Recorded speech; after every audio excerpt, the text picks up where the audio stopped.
Hey, Social Cam, this is Pastor Matt.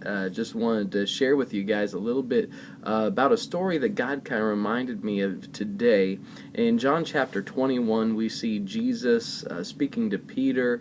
He already has said, Peter, I want you to feed my sheep. This is what you're going to do. And then Jesus tells him a little bit about how he's going to die, that Peter is actually going to die eventually for the sake of the gospel.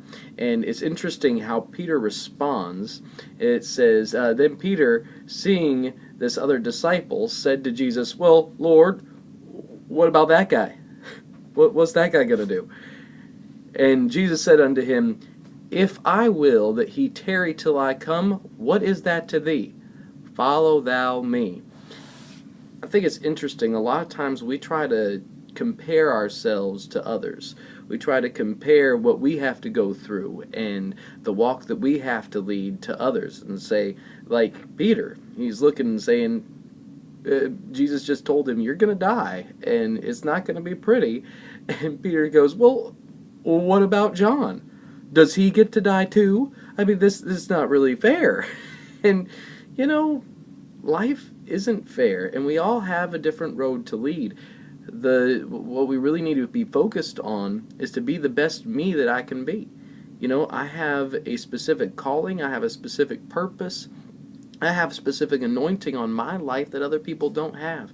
You know, if you ever find yourself comparing your anointing to somebody else's anointing, your calling to somebody else's calling, your purpose to somebody else's purpose, you're going to end up being frustrated and disappointed and probably miss out on all the great things that God really has for you to do.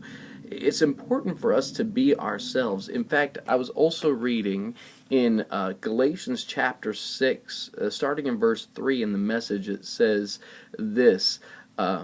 If you think that you are too good for that, you are badly deceived. Make a careful exploration of who you are and the work you have been given, and then sink yourself into that. Don't be impressed with yourself. Don't compare yourself with others.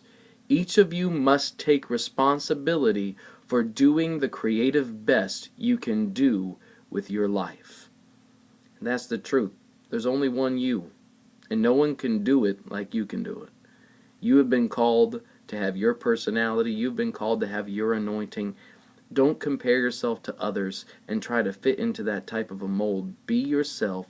Walk out your calling. And don't worry about the other dude. Amen.